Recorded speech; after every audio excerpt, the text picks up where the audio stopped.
하나님의 주권과 선택의 비밀이라는 주제로 은혜의 시간을 갖겠습니다.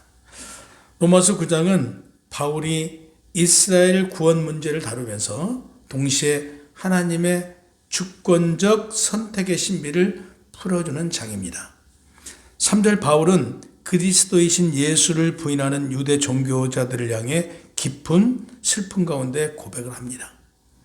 예루살렘 성전의 제사 제도를 주도하며 예수님 죽음에 가장 직접적으로 관여했던 자들이 바로 유대 종교 지도자들입니다. 서기관들은 율법을 연구하고 백성들에게 가르쳤던 사람들입니다. 그러나 그들은 예수의 가르침, 율법을 파괴한다라고 비난을 했습니다. 그 이유는 마태복음 5장 17절 내가 율법이나 선지자를 폐하러 온 줄 생각하지 말라. 폐하러 온 것이 아니요 완전하게 하려 함이다 라는 이 말씀을 가지고 예수님께서 율법을 완성이라는 이 주제를 가지고 그들은 예수님을 믿지 않고 이단시했던 것이죠. 예수께서 단순히 율법을 지키라고 가르치지 않고 그 내면의 영적 그 의미를 깨달지 못하고 그들은 일방적으로 예수를 이단시했던 것이죠. 살인하지 말라. 너희가 마음속으로 생각만 가지고도 살인이다. 형제에게 노하지 말라. 생각만 가지고도 노하는 것이다. 간음하지 말라. 마음속에 품는 것만 가지고도 음행을 했다라고 말씀하신 거예요. 이건 영적인 얘기예요. 육적으로 어떤 행위를 두고 말하는 게 아니고 거룩한 생각, 거룩한 삶의 방향을 제시해 준 것입니다. 율법의 본질은 형식의 순종이 아니라 마음의 순결을 의미한다라고 예수께서 말씀하셨습니다. 그런데 서기관들은 어땠어요? 문자적으로 그 문자만 가지고 지금 해석을 합니다. 그래서 그들은 율법이 예수 그리스도의 가르침대로만 무너진다.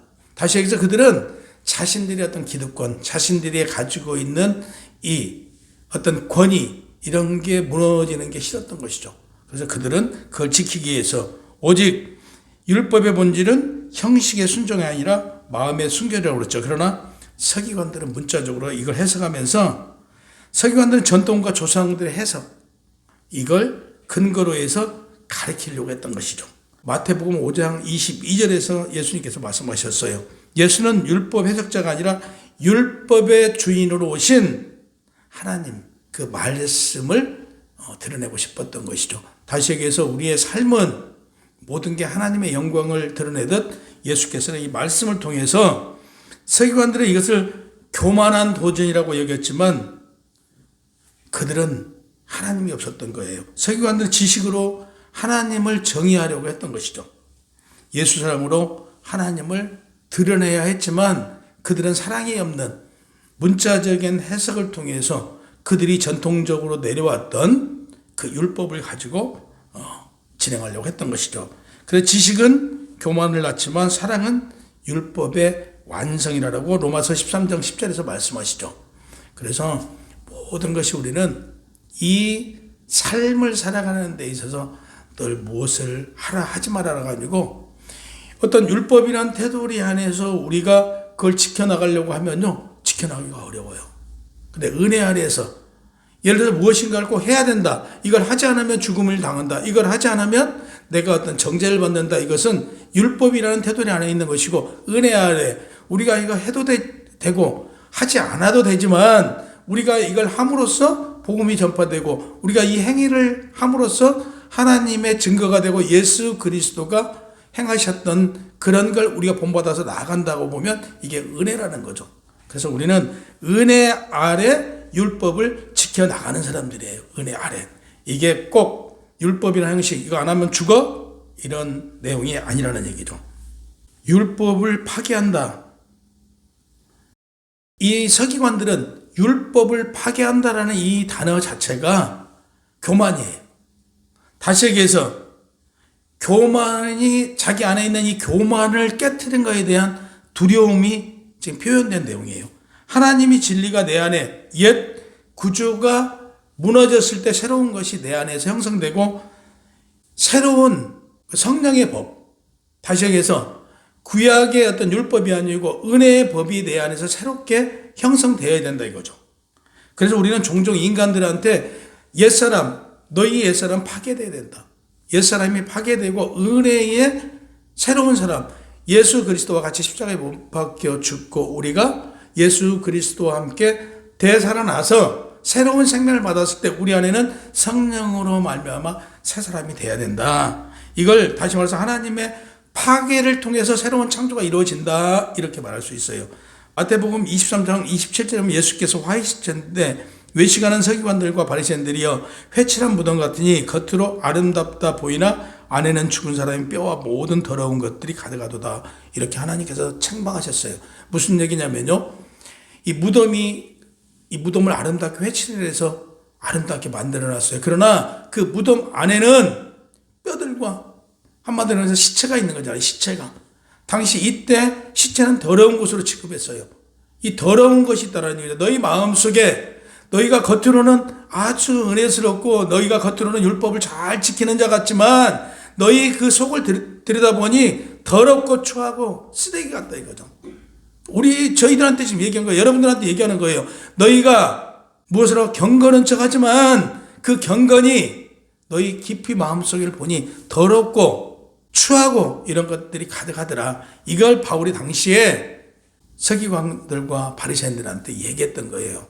근데 이 얘기가 오늘날 우리에게도 우리 자신을 되돌아봐야 된다. 우리가 겉으로는 성결하고 정결하고 깨끗한 것 같지만 실질적으로 우리 생각을 한번 보자고요. 우리도 이때 서기관들이나 바리새인과 별반 다르지 않나. 그러니까 오늘날 보세요. 오늘날 종교인은 많아요. 그러나 보세요. 진정으로 하나님을 믿는 사람들이 얼마나 있어요?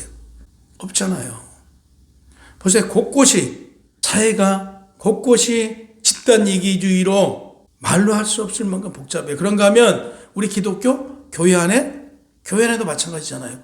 교회와 교회들, 교파와 교파들, 또 교회 안에서 성도들 간에 이 분열들 말로 할 수 없을 만큼 심각해요. 이들에게 과연 하나님이 있는가 우리는 한번 되돌아봐야 돼요. 그래서 최소한 우리 교회에서만큼은 우리가 화합하고 선을 이루고 이해와 용서와 관용을 베풀 줄 알아야 된다 이거죠.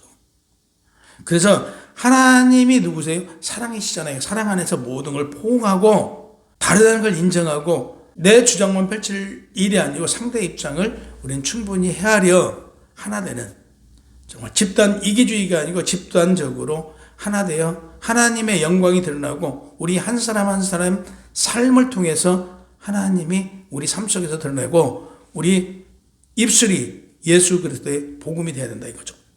사두개인들 보세요. 유대 종교 지도자들이에요. 이들은 성전 귀족 계급이에요. 다. 근데 이들이 보세요. 그들은 뭐라고 얘기하냐면요, 구약에 예수 그리스도의 부활이 기록되어 있지 않기 때문에 성경을 믿을 수가 없다. 지금 예수 그리스도를 믿을 수가 없다. 이렇게 나와요.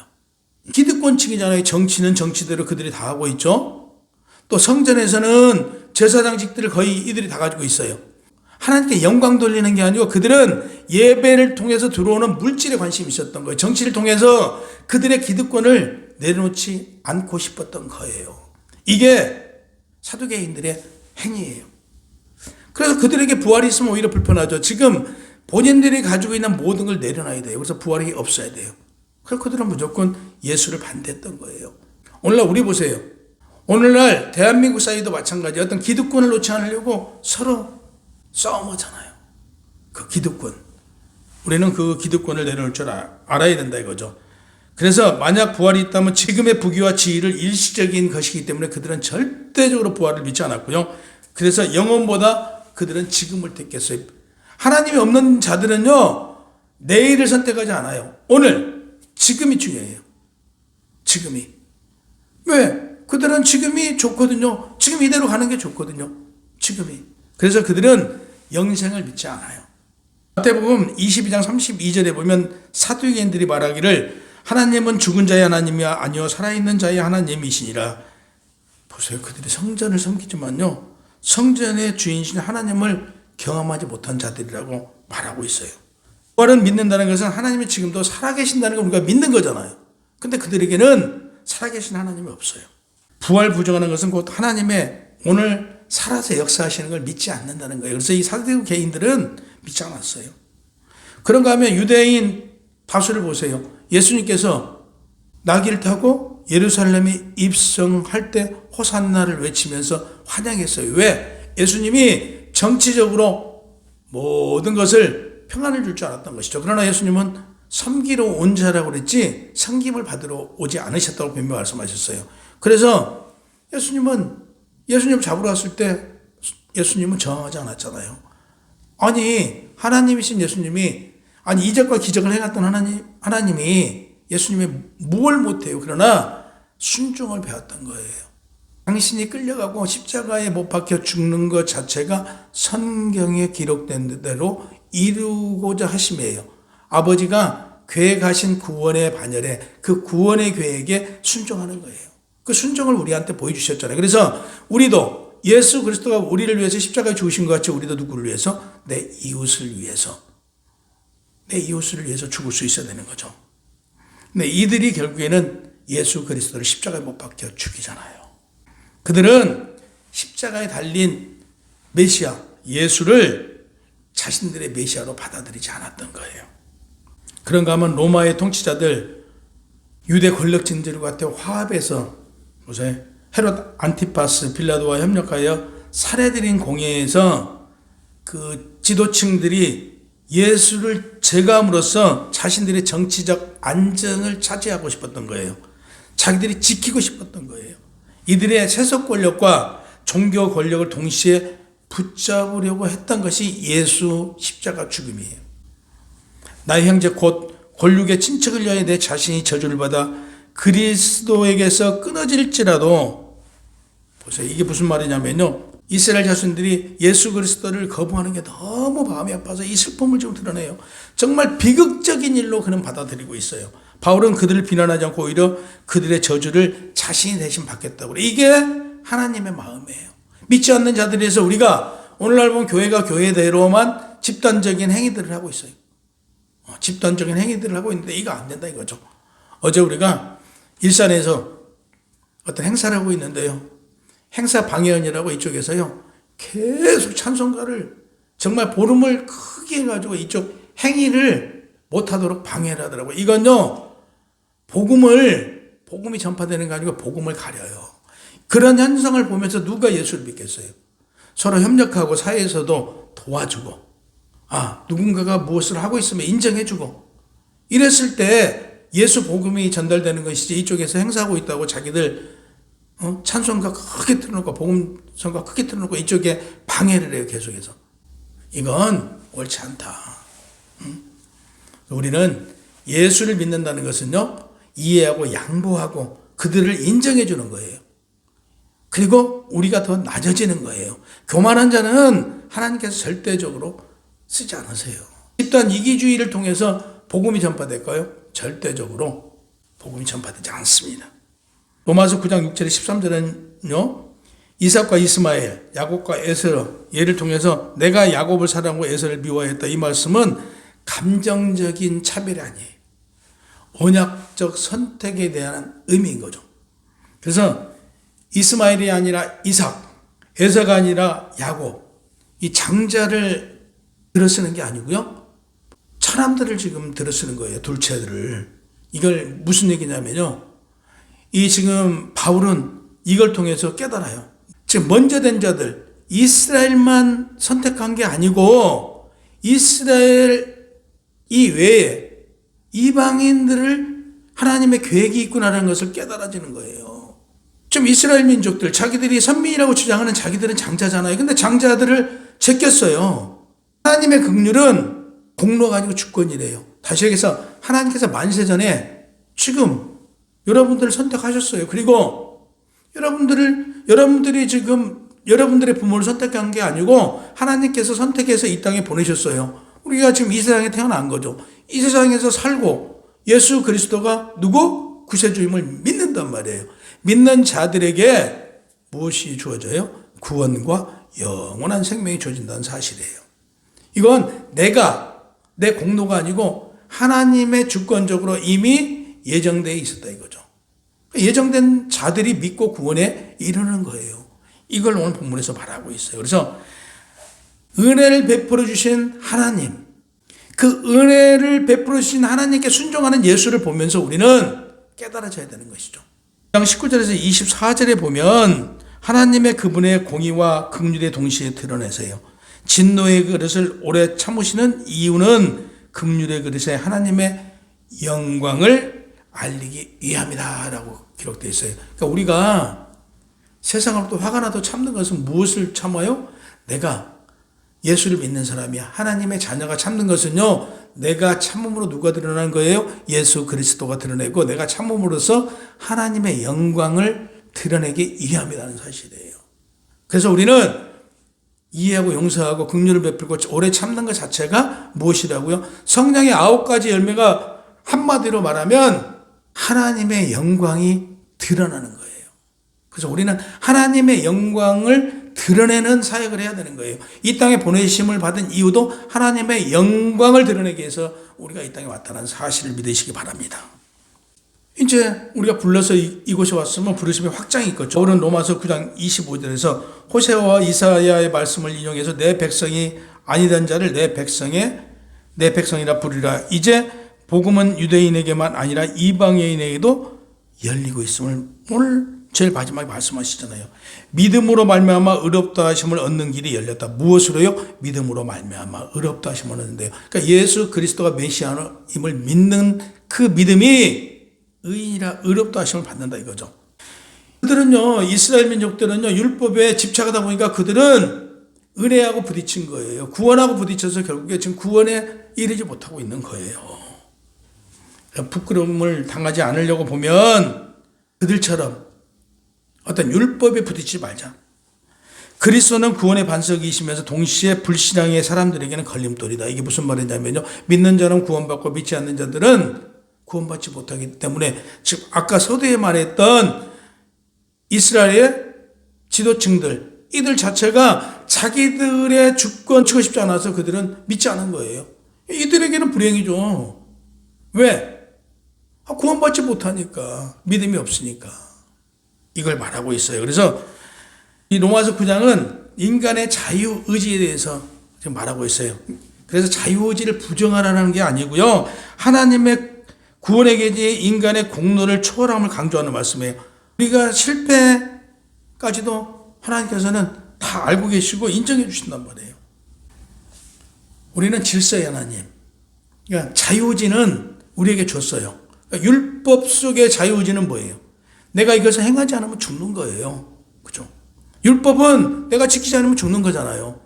근데 이 율법 안에 갇힌 어떤 행위는요, 이거 죽고 사냐는 문제가 있어요. 근데 은혜 안에 갇혀있는, 은혜 아래 우리가 지켜야 될 율법은요, 이걸 지킨다고 죽고 지키지 않는다고 해서 사는 게 아니에요.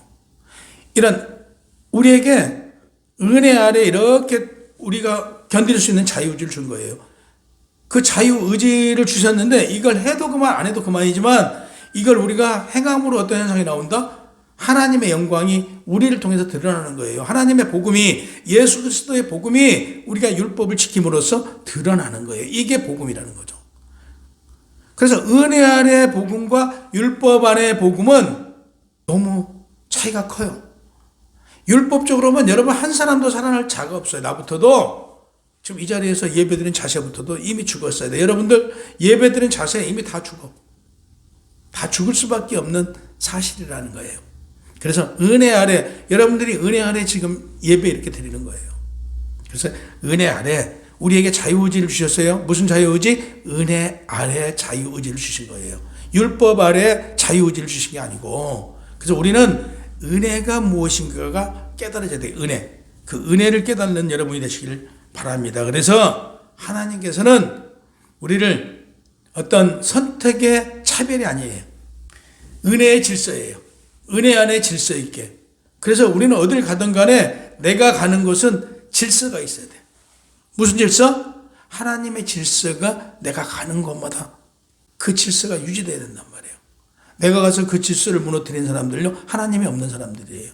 하나님이 없는 사람들이에요. 오늘날 아까도 말씀드렸다시피 집단 이기주의, 하나님이 안 계시는 거예요. 그들은 하나님의 이름을 무엇을 한다고 그러지만 그들을 통해서 복음은 이미 가려지고 있어요. 이건 하나님이 안 계시는 거예요. 그들 안에. 하나님이 계신 자는요, 하나하나가 누가 봐도 덕이 되고, 누가 봐도 그 사람 행동 하나를 보고, 아, 난 저 사람을 보고 믿어. 이게 은혜 아래 자유의지예요. 이런 것들이 은혜 아래 자유의지라는 거죠. 그래서 은혜 아래 자유의지를 통해서 복음이 전파되도록 우리는 힘써야 돼요. 이게 우리가 이 땅에 온 궁극적인 목적이라는 사실이에요. 그래서 우리는 은혜 아래 겸손히 감사하며 하나님께 순종하며 이 땅에서는 누구를 섬겨요? 믿지 않는 자들까지도 우리는 섬기는 삶을 살아가야 돼요. 그 섬김을 통해서 예수 그리스도의 복음이 전해지고 하나님의 영광이 드러나는 여러분들이 되시기를 주님의 이름으로 축원합니다.